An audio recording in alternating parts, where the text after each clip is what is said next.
কষ্টের টাকা সামনে দিয়ে চলে যাইতেছে, বুঝছেন? হ্যাঁ, তো তারা জাকাত দিতে অস্বীকার করছে, জাকাত দিব না। তো আস্তে আস্তে এই খবর আমিরুল মুমিনিন খলিফাতুল মুসলিমিন আবু বকর সিদ্দিকের কাছে এই ঘটনা আসছে, সংবাদ আসছে। খলিফাতুল মুসলিমিনকে, আচ্ছা তাই নাকি, এরা জাকাত দিবে না? বলে না। তাহলে সেনাবাহিনীর প্রধানকে ডাকো, যুদ্ধ হবে, এদের বিরুদ্ধে কি হবে? যুদ্ধ হবে। হজরত ওমর, হজরত উসমান, হজরত আলী, আবু বকর আমিরুল মুমিনিনকে যায় বলে, আমিরুল মুমিনিন বলেন কি, মাত্রই রাসূল ইন্তেকাল করলো আর এখনই মুসলমানের যুদ্ধ লাগাই দিতেছেন। তারা সামান্য খালি জাকাতটা না দিতে চায় নাই, কিন্তু তারা তো মুসলমান, তাদের সাথে যুদ্ধ করা আমাদের ঠিক হবে না। আবু বকর সিদ্দিক ঘোষণা দিছে স্পষ্ট, আয়ান কুসুদ্দিন ও আনা হাই, দিনের উপরে, দিনের ব্যাপারে কেউ কমি করে ফেলবে, দিনকে অসম্পূর্ণ রাখবে, জাকাত দিবে না অথবা আরো যা করবে, আমি আবু বকর বাইসা থাকবো, এটা হইতে পারে না। সঙ্গে সঙ্গে জিহাদের ঘোষণা, এবং বইলা দিছে, আমি আবু বকরের, রসুলের যুগে যারা বকরি দিছে জাকাত, ওই সময় তো বকরির পাল মানুষের বেশি ছিল, তো 40টা বকরি হলে একটা বকরি জাকাত দেওয়া লাগতো। তো এই বকরি যারা জাকাত দিছে রসুলের যুগে, বইলা দেও আমি আবু বকরের যুগে বকরি রসিও দেওয়া লাগবে, খালি বকরি দিলে হবো না, যাও বইলা দিয়া হোক। এরকম হুঙ্কার টুঙ্কার দিয়া সেনাবাহিনীর যখন রেডি করছে, মানে যুদ্ধের প্রস্তুতি নিছে, হ্যাঁ রাস্তায় করে জাকাত দিয়ে গেছে। হজরত ওমর, হজরত উসমান, হজরত আলী সবাই বলছে, হ্যাঁ আমাদের এখন মাসলা ওয়াজে হয়েছে। এখান থেকে দেখেন মাসলা একটা বের হয়েছে, সেটা কি, যে ইসলামের কোনো নিদর্শনের ব্যাপারে যদি কেউ কোনো কটূক্তি করে, কেউ কোনো অস্বীকার করে, সঙ্গে সঙ্গে তাদেরকে বাধ্য করে হলে ওটা মানাইতে হবে। যেমন কেউ যদি বলে নবী মানি না, এটা হবে? কেউ যদি বলে মুহাম্মদ সাল্লাল্লাহু আলাইহি সাল্লাম শেষ নবী না, হবে? কারণ রসুল নিজে ঘোষণা করে গেছেন, আনা খাতামুন নবিয়্যিন লা নবিয়্যা বাদি, যে আমি শেষ নবী, আমার পরে নবী আসবে না। কে ঘোষণা করছে এটা? আল্লাহ, রসুল নিজে ঘোষণা করছে, আল্লাহ তাআলা ঘোষণা করছে, মা কানা মুহাম্মাদুন আবা আহাদিম মিন রিজালিকুম ওয়ালাকিন রাসূলুল্লাহি ওয়া খাতামান নবিয়্যিন। এরকম আল্লাহ রসুলের স্পষ্ট ঘোষণা। এরপরও যদি কেউ বলে মুহাম্মদ সাল্লাল্লাহু আলাইহি সাল্লাম নবী ঠিক, তবে শেষ নবী না, এটা মানা যাবে? জোরে বলেন। নবীর ব্যাপারে কোনো কি নাই, ছাড় নাই। আবু বকর সিদ্দিক এই সুন্নাত জিন্দা করে গেছে। যে কোনো লোক যদি নবীর ব্যাপারে ন্যূনতম কোনো ঈমান বিধ্বংসী কথা বলে, সেখানে আমার আপনার প্রত্যেকের এইভাবে বসে থাকার কোনো সুযোগ নাই, সঙ্গে সঙ্গে প্রতিবাদ করা ওয়াজিব। কারণ নবীর মাসলা, কিসের মাসলা? ওই যে ইসলামের বড় 4টা নিদর্শন, যে কোনো একটাকে যদি খালি কেউ অস্বীকার করে, সঙ্গে সঙ্গে তার বিরুদ্ধে যুদ্ধ ঘোষণা। এখন মজার বিষয় জানেননি, আমরা এই যে যারা উত্তরবঙ্গে যদি কারো বাড়ি থাকে জানেন, কুড়িগ্রামে কাদিয়ানি যারা নবীরে মানে না, এখন বিশাল সমাবেশ হয়। বিগত সরকারের ছত্রছায়ায় তাদের সমাবেশ হয়েছে, ওলামায়ে কেরাম সেখানে প্রতিবাদ করছে, সেখানে পুলিশ এই ইসলাম প্রিয় ওলামায়ে কেরাম তৌহিদি জনতার উপরে গুলি করছে, সেখানে মারাও গেছে, কোনো বিচার হয় নাই। বরঞ্চ তারা পুলিশ পাহারায়, রাষ্ট্রীয় পাহারায়, সেখানে এই কাদিয়ানিরা যারা রসুলকে শেষ নবী অস্বীকার করে, তারা সম্মেলন করছে। এটা আমাদের জন্য বাইসা থাকার চেয়ে মইরা যাওয়া ভালো না? কাদিয়ানি চিনেন তো কারে কয়? যারা কাদিয়ানি সম্প্রদায়, তারা আমাদের দেশে থাকবে, আমরা অস্বীকার করি না। আমাদের দেশে হিন্দু সম্প্রদায় থাকতেছে না কি? আমরা কি মারামারি করতেছি? ভারতের মতো আমরা মারামারি করি নাকি? ভারতে মুসলমান থাকে, হিন্দুরা যে মারে খামাখা, মুসলমান কি লিগে এই জন্যই মারতেছে। আমাদের দেশের মুসলমান আলহামদুলিল্লাহ অনেক ভালো, কোনো হিন্দু ভাইয়ের গায়ে আঘাত করে না, ঠিক কিনা? যারা কাদিয়ানি সম্প্রদায়, তাদের কথা হইল যে মোহাম্মদ নবী মানি, তবে শেষ নবী না। শেষ নবী নাকি? হ্যাঁ, গোলাম আহমদ কাদিয়ানি। আরো জোরে বলেন নাউজুবিল্লাহ। সেই সম্প্রদায় যদি নবীকে শেষ নবী অস্বীকার কইরা রাষ্ট্রীয় ক্ষমতার ছত্রছায়ায় যদি তারা কোনো প্রোগ্রাম করতে পারে, আর আমরা বাধা দিলে আমরা গুলি খাইতে হয়, তাহলে এই দেশে বাইসা থাকা আর মইরা যাওয়া কোনো বেশ কম আছে? বলেন না? আর হ্যাগো পতন কি কারণে হয়েছে আপনারা কি করবেন জানি না, আমরা বলবো এই কারণে হয়েছে নবীর শানে বেয়াদবি করছে। আপনারা যে যত কারণই বলেন না কেন, আমরা বলবো নবীর শানে বেয়াদবির কারণে হ্যাগো শেষ। এই দেশ থেকে ভাগতে বাধ্য হইতে হয়েছে, নবীর শানে বেয়াদবি হয়েছে। এই জন্য আবু বকর সিদ্দিক রাদিয়াল্লাহু তাআলা আনহু এটা কিয়ামত পর্যন্ত এই সুন্নাত জিন্দা করে গেছে। ইসলামের নিদর্শনের মধ্যে যদি কেউ কোনো ন্যূনতম অস্বীকার করার চেষ্টা করে, পায়তারা করে, সঙ্গে সঙ্গে সেখানেই তার বিরুদ্ধে প্রতিবাদ করা হবে। এরকম ইমানি জজবা থাকতে হবে।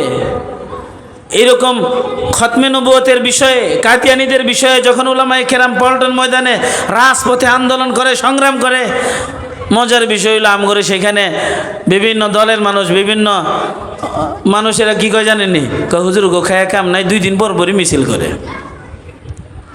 আরে ভাই, ইমান বেচা বিক্রি হয়ে যাইতেছে, আপনি কিসের উপরে এই দুনিয়া থেকে যাবেন? আপনি নামাজ পড়তে পড়তে মসজিদের টাইলস ফাড়ায় ফেলতেছেন, আপনি নবীর ইজ্জতে আঘাত হানা হইতেছে না, আপনার দিলের মধ্যে ন্যূনতম ব্যথা লাগে না, কিসের মুমিন আপনি? এই জন্য আজকে যেই সংগঠনের ব্যানারে সিরাতুন নবী সাল্লাল্লাহু আলাইহি ওয়াসাল্লাম ফাউন্ডেশন, এদের কাজই হইল নবীর শানে যেখানে বেয়াদবি হবে সেখানেই তারা প্রতিবাদ করবে ইনশাআল্লাহ। আপনারা থাকবেন না এদের সাথে ইনশাআল্লাহ? এই ফাউন্ডেশনের আরেক কাজ, এই ফাউন্ডেশন শুধু এই আশুলিয়ায় না, সারা বাংলাদেশের বিভিন্ন জায়গায় কাজ হইতেছে। আপনি ময়মনসিংহে যান, ছোট্ট পরিসরে কাজ হইতেছে। এই ফাউন্ডেশনের মূল এই যে ঘোষবাগ বলি বা আশুলিয়ায় বলি বা সাভার, বৃহত্তর সাভার আশুলিয়া বলি, এটার নেতৃত্বে একমাত্র শুধুমাত্র কওমির আলেমরা, অন্য কেউ এই নামে কাজ করে না। সিরাতুন নবী সাল্লাল্লাহু আলাইহি ওয়াসাল্লাম ফাউন্ডেশনের এই কাজই হইল কওমি আলেমদের। তাদের দ্বিতীয় আরেকটা মাকসাদ হইল, আমরা যারা রসুলের হারানো সুন্নতকে হারাই ফেলতেছি, তাদের এই হারানো সুন্নতকে তাদের ঘরে ঘরে, তাদের ব্যক্তির মধ্যে জিন্দা করা এই ওলামায়ে কেরামের, এই সিরাতুন নবী সাল্লাল্লাহু আলাইহি ওয়াসাল্লাম ফাউন্ডেশনের দায়িত্ব। বহু সুন্নত তো আছে, একটা দুইটা বলতে থাকি। 1 নাম্বার, দস্তরখান বিছিয়ে খানা খাওয়ার। কয়জনের বাড়িতে আছে? আমরা হাত উঠাই, কাউকে লজ্জা দেওয়ার জন্য না, আমাদের মধ্যে নবীর মহব্বত বাড়ার জন্য এই আলোচনা। আলহামদুলিল্লাহ, নামান। যাদের বাড়িতে দস্তরখানের আমল আছে খুব ভালো লাগলো, যাদের বাড়িতে নাই তারা কি আমরা এই আমলটা করতে পারি? কি বলেন? আল্লাহ রসুলের কাছে এক সাহাবী গেছে, যে বলছি, ইয়া রাসূলুল্লাহ, আমার সম্পদ খালি বাড়ে, আমার এত সম্পদের দরকার নাই, কি করতে পারি? কমানের বুদ্ধি দেন। আল্লাহ রসুল গেছে, ঘোড়ার উপরে বয়ে খানা খাইবা, হ্যাঁ উটির উপরে বয়ে খানা খাইবা। তো হ্যাঁ, উটির উপরে বয়ে খানা খাইছে। 1 মাস পরে উটির উপরে খানা খাইয়া যায়, ইয়া রাসূলুল্লাহ, কি আমল দিলেন? কমে না তো, খালি বাড়ে সম্পদ, আমি বিরক্ত হয়ে যেতেছি, এত সম্পদ দিয়ে কী করবো? সম্পদ বেশি মানে হিসাবও বেশি। আল্লাহ রসুল বলছি, তুমি যে উপরে খানা খাও, তোমার খাবার যে 2-4টা পরে কি করো? বলে, আমি তো দস্তরখান বিছিয়ে খাই ওইটার উপরেই, তারপরে 2-4টা নিচে পরে সেগুলো উঠে খাই, আর আমার খাবারের নিয়ম এই। আল্লাহ রসুল কয়, তুমি এই সুন্নতের উপরে আমল করো, খাবারও উঠে খাও, দস্তরখানও বিছিয়ে খাও, জীবনেও তোমার সম্পদ কমবো না। সম্পদের জন্য দৌড়াইতে দৌড়াইতে আমার অবস্থা খারাপ, ঠিক না? সকাল বিকাল ওভার টাইম, এই টাইম ঘুম নাই, ওভার টাইম করি না আমরা। কেন? একটু টাকা বেশি পাওয়ার জন্য। আরে আসেন নবীর সুন্নতে, নবীর সুন্নতের উপরে আসেন, ইনশাল্লাহ আপনার সম্পদের অভাব হবে না। ভারতের প্রেসিডেন্ট জওহরলাল নেহরু, দারুল উলুম দেওবন্দের সরবরুস হযরত শেখুল ইসলাম মাদানী রহমতুল্লাহ আলাইহির বড় ছেলে হযরত সৈয়দ আসাদ মাদানী দামাত বারাকাতুহুম, উনি তখন জীবিত ছিলেন, 2005-এ ইন্তেকাল করছে। ওনার সাথে দেখা করবে। কেন? কারণ এই বংশের ভারত স্বাধীনতার ক্ষেত্রে অনেক অবদান ছিল। প্রেসিডেন্ট আসার আগের দিন ডিবিএসবি, এনএসআই, বিভিন্ন সরকারি কর্মকর্তারা আইসা দেখতেছে প্রেসিডেন্ট কোথায় বসবে, কোথায় কথা বলবে, কোন রুমে থাকবে, তাদের সিকিউরিটির বিষয় আছে। তো দেখে ডেকে চলে গেছে। পরের দিন প্রেসিডেন্ট আসছে, হজরত আসাদ মাদানী রহমতুল্লাহ আলাই লম্বা দস্তরখান বিছিয়ে দিছে, দস্তরখানের মধ্যে খাবারের আইটেম ভরপুর, প্রেসিডেন্টের জন্য লাল গালিচা বিছিয়ে দেওয়া হয়েছে। প্রেসিডেন্ট আসতেছে, যখন দস্তরখানের কাছে আসছে, প্রেসিডেন্ট তো হিন্দু মানুষ, বেচারা হইলো প্যান্ট শার্ট পরা, বলছে आइए प्रेसिडेंट जी, ये दस्तरखान पे बैठ जाइए, ये हमारे नबी की सुन्नत है। উনি বলতেছে প্রেসিডেন্ট সাহেব আসেন, আমরা এই দস্তরখানে বসেই খানা খাই, এটা আমাদের নবীর সুন্নত। ভারতের মতো একটা রাষ্ট্রের প্রেসিডেন্টের জন্য উনি চেয়ার টেবিলের ব্যবস্থা করেন নাই, নবীর দস্তরখান বিছিয়ে খানা খাইছে। আর আমরা মাইয়া বিয়ে দিছি, একটু আপডেট ফ্যামিলি। এখন মাইয়ার মায়ে চাপ দিতে আছে, মাইয়ার জামাই সহ যখন মাইয়ার শ্বশুর শাশুড়ি আইব, মুখ দেহা মুখ এমনি নিচে খাওয়া, এরা কি মনে করবো, তাড়াতাড়ি চেয়ার টেবিল বানাবার দেয় না, শুলিয়ে যায় বলবো না। এখন আমরা কি করছি, ডাইনিং টেবিলের অর্ডার দিছি বিশাল আকারে, 1.5 লাখ টাকা খরচ করে, কিস্তিতে টাকা শোধ করুন। কি আছে না আমার মধ্যে? হ্যাঁ। তো এই যে চেয়ার টেবিল বা এই যে আমাদের সুন্নত উঠে গেছে, এই সুন্নত চিন্তা করা দরকার আছে কি না বলেন?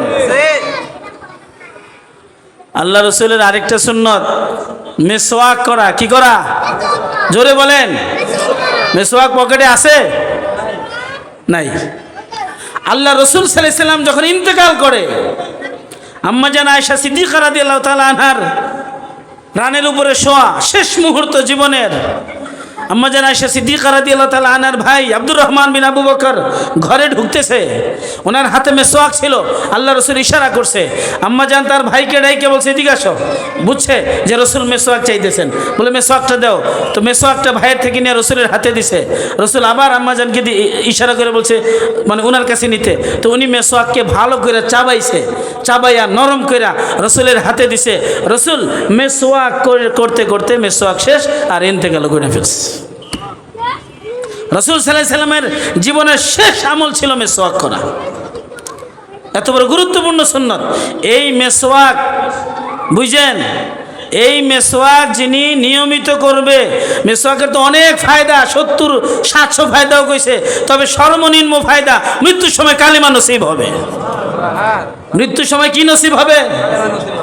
কে কে চাই না মৃত্যুর সময় কালিমা নসিব হোক? সবাই চাই। তাহলে এই মেসওয়াকের আমল করতে রাজি আছি কি? মেসওয়াক কিনতে কি আমগো লাখ টাকা খরচ হইব? 10-20 হাজার, 20-30 টাকা, ঠিক না? আর কারো বাড়িতে যদি নিম গাছ থাকে তাহলে তো খরচই নাই, খালি সাইড থেকে একটা ডাইল ভাঙলেই হয়। কি বলেন? তবে আমাদের আলহামদুলিল্লাহ রমজান মাসে এটার আমল থাকে, ঠিক না? রমজান গেলে আর এই আমলটা থাকে না। তাহলে এই আমল করতে পারবো ইনশাল্লাহ? জোরে বলেন। মেসওয়াকের আমল করতে পারবো তো ইনশাল্লাহ? এরকম ঘরে ঢুকতে, ঘরে বাইরেতে, বাথরুমে যাইতে, বাথরুম থেকে বেরোইতে, সব জায়গায় রসুলের সুন্নত আছে না? মসজিদে যাইতে কোন পা দিতে হয়? ডান পা। বের হইতে কোন পা? বাম পা। বাথরুমে যাইতে কোন পা? বাম পা। বের হইতে ডান পা। এবং দোয়া আছে কি না? এই জীবনের সমস্ত ক্ষেত্রে রসুলের সুন্নত আমরা পালন করতে পারবো ইনশাআল্লাহ? আল্লাহ রসুলের সুন্নত পালন করলে দেখেন কি কি ফায়দা। কুল ইন কুনতুম তুহিব্বুনাল্লাহ ফাত্তাবিউনি। আল্লাহ তাআলা বলতেছেন, হে নবী আপনি বলুন, ইন কুনতুম তুহিব্বুনাল্লাহ, যদি আল্লাহকে মহব্বত করতে চাও, ফাত্তাবিউনি, আমি রসুলের কি করো? অনুসরণ করো। যদি রসুলের অনুসরণ করা হয় তাহলে 1 নম্বর ফায়দা, ইউহিব্বুকুমুল্লাহ, আল্লাহ তোমাদেরকে মানে আল্লাহ আমাদেরকে কি করবে? মহব্বত করবে। আল্লাহর মহব্বত চাই আমরা। দ্বিতীয় ফায়দা, ওয়াগফির লাকুম যুনুবাকুম, গুনাহ মাফ করে দিবে রসুলের সুন্নতের উপরে আমল করলে। রসুলের সুন্নতের উপরে আমল করলে কি মাফ হয়ে যাবে? গুনাহ মাফ। 3 নাম্বার, ওয়াসআতু ফির রিজক, রিজিকের মধ্যে বরকত হবে। ওই যে বলছিলাম রিজিকের মধ্যে কি হবে? বরকত হবে। আল্লাহ রসুলের সুন্নত আমার বডিতে, আমার পরিবারে, আমার এলাকায়, মহল্লায়, সব জায়গায় যদি ফিট করতে পারি, আমাদের রিজিকের মধ্যে কোনোদিন অভাব হবে না।